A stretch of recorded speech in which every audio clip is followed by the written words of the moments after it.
Bienvenue dans ce nouvel épisode de podcast. Alors j'ai fait une petite rétrospective et je me suis rendu compte que c'était le 30e. Déjà.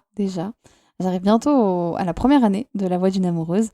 Je suis très heureuse d'ailleurs et donc c'est le 30e épisode. Je ne compte pas tous les épisodes hors série que je t'invite vraiment à aller voir parce que c'est des épisodes super intéressants avec des interviews très très riches sur le couple, sur la vie amoureuse et la sexualité, donc on n'hésite surtout pas à aller les écouter. Mais en tout cas, j'ai eu envie de marquer un petit peu ce 30e épisode. Je savais pas trop comment faire, mais finalement, avant de m'endormir un soir, j'ai eu l'idée de te proposer un bilan. Alors pas un bilan à proprement parler de ce podcast ou quoi, mais plutôt un bilan de ta vie amoureuse et de ta relation actuelle. On va s'intéresser davantage à ta relation, à ce qu'elle t'a apporté et aux choses qui sont peut-être un peu plus difficiles, aux défis que tu vas rencontrer. Pour cet épisode, je vais te poser plusieurs questions. Donc, je t'invite à peut-être changer un peu, pourquoi pas, tes habitudes. Déjà à mettre plusieurs fois pause si tu en as besoin dans ce podcast, qui va être peut-être un peu plus court que les autres. Mais en tout cas, si toi tu as besoin de mettre pause pour réfléchir aux questions que je vais te poser, n'hésite surtout pas à le faire. Tu peux également te poser avec du papier et un crayon, histoire que tu puisses répondre à ces questions par écrit, ou tu peux les noter aussi sur ton téléphone, ton ordinateur, bref. Ça peut être intéressant parce que ça pourra te donner quelques pistes. En fait, l'idée ici, c'est pas forcément que tu fasses le point sur comment tu es dans ta vie amoureuse, ou du moins comment tu te sens, si tu es heureuse ou pas. L'idée, c'est d'aller encore plus en profondeur. Comme tu le sais, moi j'accompagne les femmes amoureuses. Je les accompagne un peu à aller voir comment elles vivent leur relation et comment elles se sentent dans cette relation. Moi, ce qui m'intéresse, c'est pas forcément le couple en lui-même, ni la relation, mais c'est plutôt toi. C'est toi qui m'intéresse. C'est comment tu te sens et c'est qu'est-ce que la relation t'a apporté à toi et quels défis tu as besoin de rencontrer. C'est un chemin un peu particulier, mais en tout cas, il est super intéressant parce que quoi qu'il arrive, dans une relation amoureuse, on ressort avec beaucoup de choses plus ou moins agréables, mais en tout cas, on ressort avec des choses qui nous font grandir et qui nous font avancer, parce que chaque relation te fait avancer. Donc cet épisode, ça va pas être avec beaucoup de contenu ou d'infos, ça va plus être toi, finalement, qui va créer le contenu de cet épisode, et puis moi qui vais te poser les questions, et toi tu vas pouvoir écrire les réponses. Je te laisse le temps de t'installer, de mettre pause dès que tu en as besoin sur cet épisode, et puis on y va, on commence avec la première question. La première question, justement, elle est toute simple et toute compliquée à la fois. J'ai envie de te demander qu'est-ce que c'est être amoureuse pour toi? Et j'ai envie d'approfondir un peu cette question.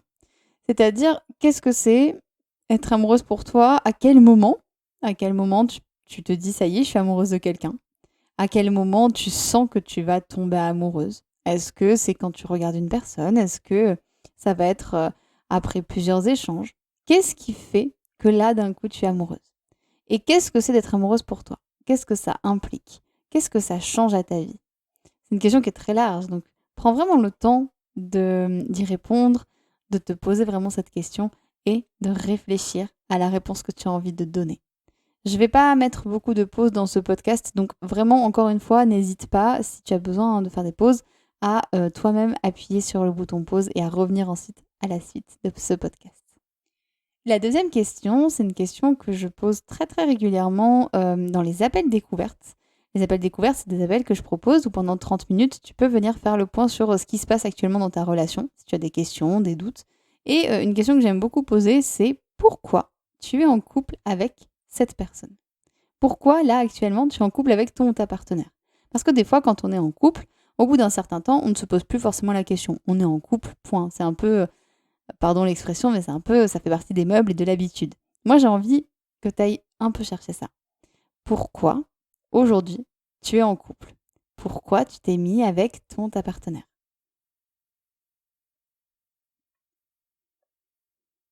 Est-ce que c'est parce que tu l'aimais physiquement, il te plaisait, elle te plaisait? Est-ce que il y a eu quelque chose? Qu'est-ce qui fait? Et qu'est-ce qui fait que maintenant tu es encore avec cette personne?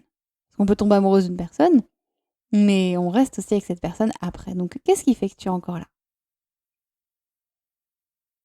La troisième question que j'ai envie de te poser, c'est une question où j'ai envie de t'inviter à replonger dans tes souvenirs. Souvent, on ne le fait pas assez parce qu'on a peur que ce soit un peu douloureux ou quoi, mais c'est quand même important les souvenirs, les choses qui marquent. Et là, j'ai envie de te demander, Quel a été le premier moment qui t'a marqué dans ta relation? Vraiment un truc peut-être très spécial pour toi. Moi, si je te donne le moment vraiment qui m'a marqué dans ma relation, c'est, notre première sortie ciné où mon partenaire m'a pris la main. C'est très basique, mais c'est vraiment ça qui m'a marqué. Je me rappelle de la date, je me rappelle presque de l'heure. C'était vraiment, le moment. Donc quel moment, toi, t'a marqué? Quel est le premier moment? Il peut arriver plus tard, il est pas forcément obligé d'arriver en début de relation. Ça peut être le premier je t'aime, ça peut être la première, ça peut être, ouais, le premier cadeau, ça peut être le premier fou rire aussi. Bref, quel est du coup ce premier moment qui t'a vraiment marqué et qui est un beau moment? Et à contrario, j'ai envie de te demander quel est le dernier moment qui t'a marqué? Parce que justement, très souvent, dans une vie amoureuse, dans une histoire, on se rappelle très très bien du début et puis tout doucement, ça devient un peu plus flou, un peu plus incertain. Donc là, j'ai envie de te demander, c'est quoi le dernier moment qui t'a marqué? Est-ce que c'est le bisou de ce matin? Est-ce que c'est le repas au resto que vous vous êtes fait il y a un mois? Qu'est-ce que c'est votre dernier moment? Est-ce que c'est quand vous avez fait l'amour la dernière fois? Est-ce que c'est, quand vous vous êtes tenu la main? Est-ce que c'est quand vous avez eu le temps de parler entre 2 portes parce que sinon vous êtes tout le temps sollicité, soit par des amis, soit par des collègues, soit par les enfants? Quel est ce moment? Ce moment vraiment qui t'a marqué, à toi? Ça peut être aussi, je sais pas, tu as revu une photo de lui ou de elle il y a pas très longtemps et tu te dis: «Ah oui!» Donc voilà. Quel est ce moment? Ensuite, la cinquième question, déjà, la cinquième question, c'est: qu'est-ce que tu aimes le plus chez ton ou ta partenaire? Qu'est-ce que tu aimes chez lui, chez elle? Quel trait fait vraiment que quand tu vois ou quand tu ressens ce trait-là, hein, je sais pas, par exemple sa générosité, son humour, sa douceur, sa créativité, et cetera, tu te dis: «J'aime cette personne et je sais pourquoi je suis avec cette personne». Donc qu'est-ce que c'est que tu aimes chez lui, chez elle? La sixième question, c'est: quel est votre défi du moment, actuellement? Est-ce qu'il y a quelque chose, un petit truc qui peut-être vous donne du fil à retordre ou alors, qui voilà, qui est un peu «difficile» entre guillemets, mais en tout cas votre petit défi, votre petit truc? Ou alors peut-être que c'est un projet? Peut-être que le défi du moment, c'est de préparer, la venue au monde d'un enfant, peut-être que c'est, de préparer un mariage, peut-être que c'est aussi de préparer une séparation. Ça peut être aussi un défi. Quel est votre défi du moment? C'est important aussi, hein, de se poser cette question. Est-ce qu'il y a quelque chose en ce moment, ou peut-être, je sais pas, l'envie de réaliser un fantasme, l'envie de réaliser un moment, un week-end dans un hôtel par exemple? Bon, bah, il faut le planifier et c'est un défi parce que voilà, on a un emploi du temps complètement rempli. Donc voilà, je t'invite à chercher ce défi du moment pour toi. Ensuite, la septième et la huitième question, c'est en fait, j'aimerais même la scinder en 2 presque cette question. J'aimerais te demander la première et la dernière chose que tu fais quand tu vois ton partenaire ou ta partenaire et peut-être même te concentrer sur la première chose. Admettons, la première chose que tu fais quand tu la vois, quand tu le vois et qu'elle est partie au travail et qu'elle rentre, que ça fait plusieurs jours que vous vous n'êtes pas vus et que donc vous vous retrouvez, c'est quoi la toute première chose que tu fais?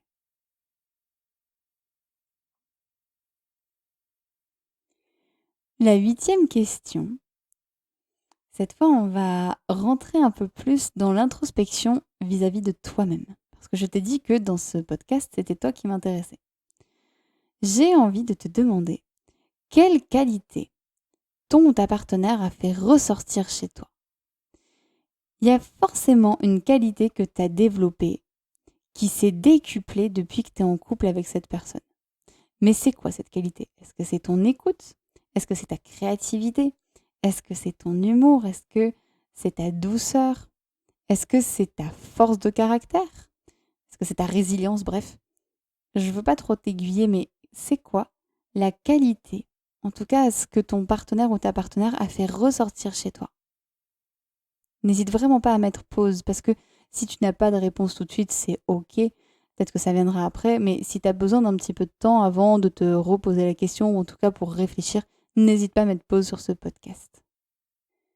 Qui dit qualité dit aussi peut-être part un peu plus sombre ou peut-être défaut, mais en tout cas, la neuvième question que je te pose, c'est quel est le défaut ou en tout cas la part que tu n'aimes pas trop, qui elle fait ressortir chez toi? Tu sais, ces petits trucs qu'on n'aime pas trop chez nous-mêmes et que notre partenaire, il titille ou elle titille sans qu'on lui demande rien. Ce petit truc. Moi, je sais que je suis quelqu'un de très têtu. Je veux tout le temps avoir raison. Et c'est quelque chose que mon partenaire, sans le vouloir, hein, mais sans le vouloir, il vient le chercher. Et moi, ça m'agace parce que j'aime pas être comme ça, mais bah, dans nos altercations, des fois, ça arrive que je fasse preuve d'entêtement et que du coup, ce soit compliqué pour la communication. Donc ce défaut-là, il ressort pas mal. Et toi, qu'est-ce que c'est? Est-ce qu'il y a d'autres choses? Ça peut être la timidité, ça peut être la colère, même si la colère n'est pas un défaut en soi, hein. Je parle plus d'un emportement peut-être, une impulsivité. Ça peut être la peur, en tout cas l'inquiétude. Qu'est-ce qui ressort finalement? Qu'est-ce la petite part qu'il ou qu'elle refait sortir de chez toi?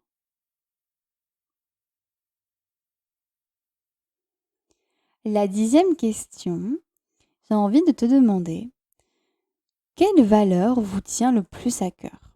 Est-ce qu'il y a quelque chose qui vous réunit très, très fort, tous les 2, toutes les 2? Est-ce qu'il y a vraiment peut-être un engagement, de quelconque manière qui vous a réunis? Des croyances peut-être? Ça peut être aussi un mode de vie? Ça peut être, une manière d'être? Quelle valeur vous réunit?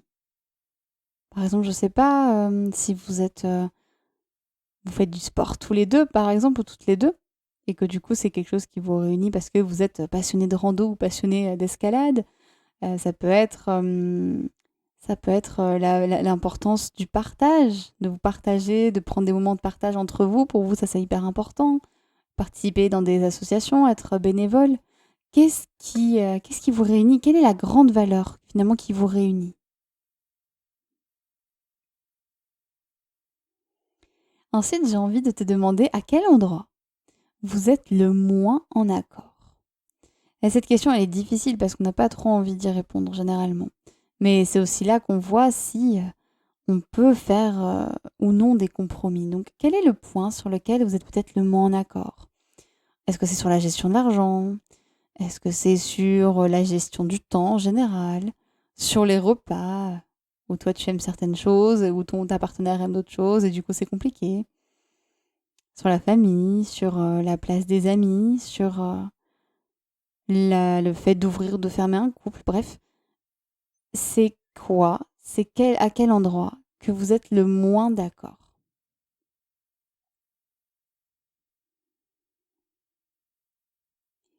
Pour poursuivre un peu dans cette dynamique des valeurs, la question 12, c'est qu'est-ce que tu es prête à faire pour que ça marche?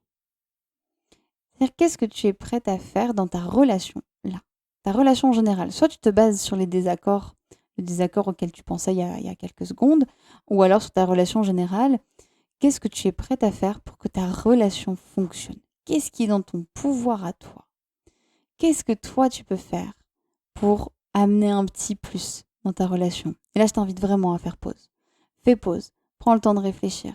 Trouve ce petit truc. Mais ça peut être un truc tout simple. Vraiment un truc tout bête. Ça peut être, bah, tous les jours maintenant, je ferai un bisou à mon partenaire ou à ma partenaire avant de partir bosser parce que ça nous connectera un peu plus. Ça peut être, je vais lui acheter un cadeau. Ça peut être, je vais essayer de moins me mettre en colère à propos de certains sujets. Je te laisse vraiment choisir qu'est-ce qui, toi, résonne le plus avec toi finalement et qu'est-ce que tu es vraiment prête à faire. Quelque chose, prends la chose la plus simple s'il le faut parce qu'il faut que tu t'y tiennes. Donc c'est pas grave, hein, ne pars pas dans un truc de je vais m'engager toutes les semaines à l'inviter au resto, bref, non. L'idée c'est vraiment de faire un truc tranquille. D'où l'idée du bisou par exemple, ou d'où l'idée de bah tiens, je raconterai ma journée un peu plus, bref, quelque chose qui te parle. Qu'est-ce que tu es prête à faire? Et, à contrario, est-ce qu'il y a une limite que tu ne souhaites pas dépasser? Tu as beau être dans une relation amoureuse, tu es d'abord avec toi-même. Tu as besoin, et c'est important, de poser des limites. Il y a peut-être des sujets sur lesquels tu ne veux vraiment pas bouger, ou des sujets pour toi qui sont clairs. Je vais prendre un sujet assez fort, mais je te laisse vraiment l'adapter. Mais par exemple, ça peut être l'infidélité, par exemple. Le fait de ne pas accepter d'ouvrir ton couple, ou le fait de te dire que toi, s'il y a tromperie, ce sera vraiment une limite qui sera brisée ou pas. Le fait d'avoir ou non des enfants, le fait de vivre ou non ensemble, le fait de dormir ou non ensemble. Ça peut être aussi des limites sur d'autres sujets. Ça peut être, moi, ma limite, c'est on ne parle pas de tel sujet politique parce qu'on n'est pas d'accord. Donc, on n'en parle pas. Moi, j'ai des limites. Je veux bien t'accompagner faire du sport. Par contre, quand tu fais du pilates, du yoga, bah, moi, ça me plaît pas, ça m'intéresse pas. Donc, bah non, ça, je le ferai pas. Je veux bien que tu pratiques certaines choses, mais moi, en tout cas, je ne le ferai pas. Et ma limite, ça peut être aussi les animaux de compagnie, par exemple. Enfin bref, il y a plein de choses, hein. J'ai pris des gros termes, mais ça peut être aussi des choses toutes simples, hein. Ça peut être, ma limite, c'est pas de conversation sérieuse après manger. Le soir, j'ai envie d'être tranquille. Ma limite, c'est quand on est ensemble en voiture, j'ai envie que tu sois avec moi, j'ai pas envie que tu regardes ton téléphone. Donc, est-ce qu'on peut faire quelque chose pour ça? Bref, quelle est ta limite dans ton couple et quelle est vraiment cette limite que tu ne veux pas dépasser?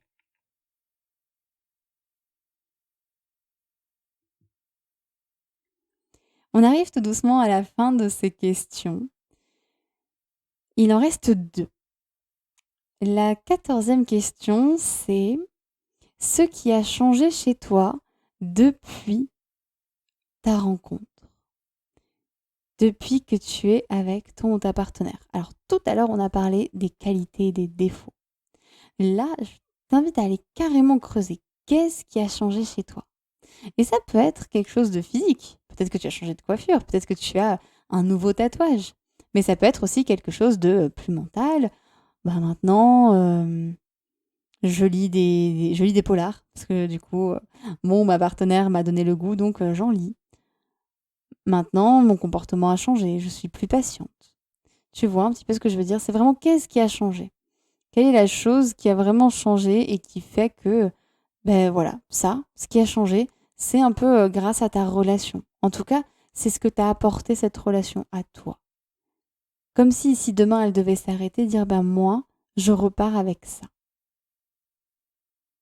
Encore une fois, je t'invite à mettre pause si tu en as besoin. Et on arrive à la dernière question, question numéro 15. As-tu un jardin secret? Et si oui, décris-le. Je m'arrête une seconde sur le jardin secret. Le jardin secret, c'est un peu ton espace à toi. C'est comme une sorte d'intimité rien qu'avec toi. Parce que pour moi, en tout cas c'est un avis personnel, bien sûr, je te laisse voir si pour toi ça résonne ou pas, mais pour moi, même si on est en couple, même si on est le couple le plus heureux du monde, eh bien c'est ok d'avoir un petit jardin secret, d'avoir des choses qu'on n'a pas forcément envie de partager avec l'autre.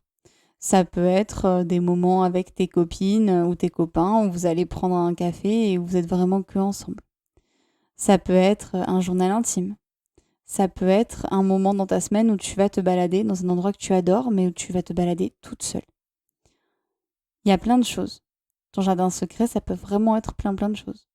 Moi, ça peut être des choses que j'écris, par exemple. J'aime bien écrire des histoires, mais je ne les partage pas avec mon partenaire. C'est mes histoires, c'est ma bulle.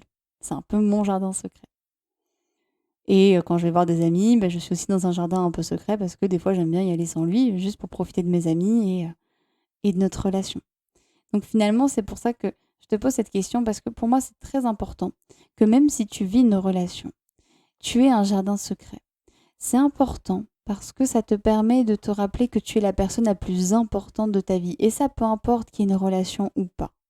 Tu es vraiment la personne la plus importante de ta vie, la personne qui doit passer en priorité. Et tu mérites ce jardin secret.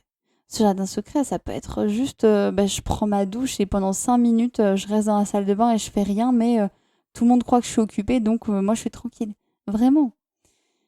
Et tu sais quoi, j'ai super envie, si t'es d'accord, mais j'aimerais vraiment que tu me racontes, tu me décrives ton jardin secret. Parce que c'est vraiment des choses que je trouve tellement importantes et tellement précieuses. Je te laisse ici. C'est la fin de cet épisode, de ce 30e épisode qui était un peu l'épisode bilan de ce podcast. Ça me donne plein d'idées. Franchement, ça me donne plein d'idées par rapport à ce podcast. Ça me donne plein d'envie parce que j'adore vous parler, j'adore parler de ma vie amoureuse, etc. Mais pour moi, ce qui serait encore plus chouette, c'est d'avoir ta parole à toi. Et bien sûr, si tu es une amoureuse, si tu vis une vie de couple et que tu as envie de raconter un peu comment c'est au micro pour toi, bah pourquoi pas? Pourquoi pas, franchement? Moi, je pose ça là, mais en tout cas, si tu en as envie, bah, tu peux m'envoyer un petit mail à celine.filoyoni@gmail.com si tu as envie de partager tes réponses.